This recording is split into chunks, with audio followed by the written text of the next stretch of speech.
Well, community concerns are growing in northern New South Wales after the second fire ant nest in 3 months was discovered in Wardell. Locals fear post-flood construction is to blame for the invasion. The species poses significant risk to both human health and agriculture. Joining us live with more is Southern Cross University entomologist Nigel Andrew. Nigel, thanks for your time. Appreciate you joining us. At this rate, how long before Sydney is impacted? Is that now inevitable, do you think? Afternoon, Ashley. They will be impacted. I mean, there's already been some incursions into the ports of fire ants from overseas. So these fire ants are moving up through from southeast Queensland on landscaping materials, on goods, dirt, mulch, any sort of grass, and so essentially they have the potential to get down to Sydney. They're found in Sydney, but as long as they are sort of managed, they hopefully won't get to Sydney too quickly. But again, we need to eradicate them as soon as possible from southeast Queensland, so we just don't have to worry about them. And in terms of who needs to be worried about them, I saw that you've been warning that any further fire ant incursion could see restrictions brought in. I think we all obviously shudder at the thought of any restrictions after the pandemic. How are you suggesting that our way of life could essentially be impacted by these pesky ants?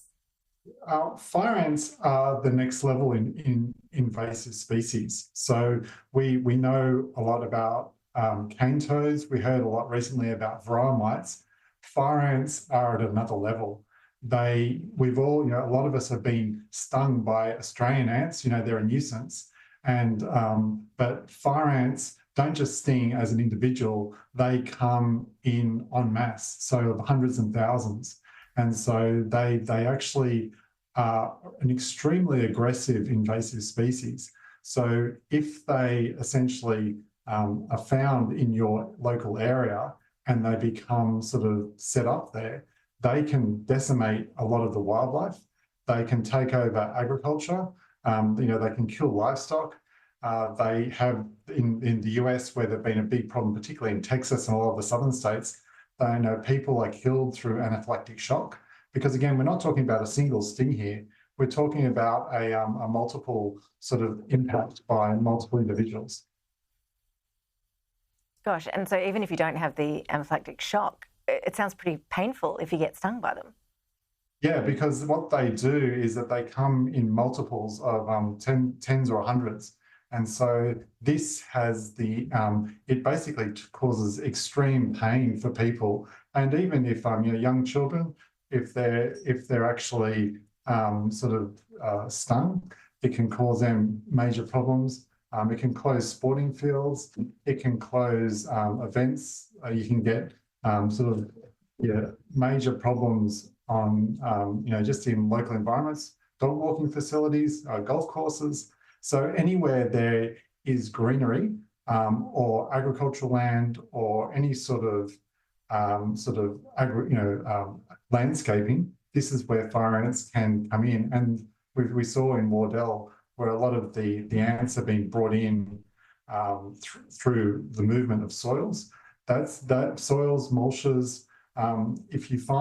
You can find individual queens in those materials. That's how they move. And they can stay fairly quiet for a few months. An individual queen can move by herself by flying, but if you find a queen is in a load of mulch, they can then move through the environment relatively quickly. They'll stay dormant for a few months. The queen will build up her worker colony, and then after 4 or 5 months, that's when they'll start emerging and and then start attacking and start trying to grow their colonies, and that's where they become problematic. So they've already started to develop a small colony, and if they're not found quickly, those colonies can increase in size and start to dominate the local environment. Okay, so the authorities are obviously aiming to avoid that sort of scenario. There is a national fire ant eradication program underway. Is that doing enough, though, do you think? It's doing enough with the resources it's got. It's a fantastic program. The DPI and in New South Wales are doing a fantastic job at, once the fire ants have been located, they're doing a fantastic job at controlling them. So there's a few scenarios here. The fire ant eradication program has made it clear that the funding is about 1/10 of what it needs to be. These fire ants don't just need to be controlled, they need to actually be eradicated. And this is where it's quite a different way of thinking to other previous invasive species that have come into Australia. We're not just trying to control them, we're actually trying to eradicate them, and particularly the fire ants that have been sort of ensconced in southeast Queensland for 23 years. That will take about 10 to 20 years to eradicate them completely. And to do that, more money needs to be put in to enable enough people on the ground. Plus, also they need to be chemically treated by experts and actually have that done systematically. So the eradication program, they know what needs to be done. The DPI have got, they currently have resources to look after these little outposts that we had in the Wollumbar, also at Wardell, but they can deal with single events. But if it becomes to the point where, after all, a lot of the rain that we've had in northern New South Wales and in Queensland, those the fire ants are starting to sort of break out of their exclusion zones and starting to pop up in all sorts of different areas.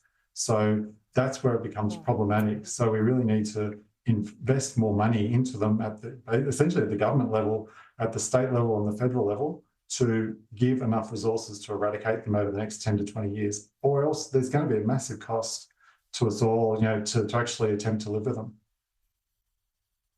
Yeah, we don't want to see it go that way. Professor Nigel Andrew, really appreciate you joining us. Thanks for your time.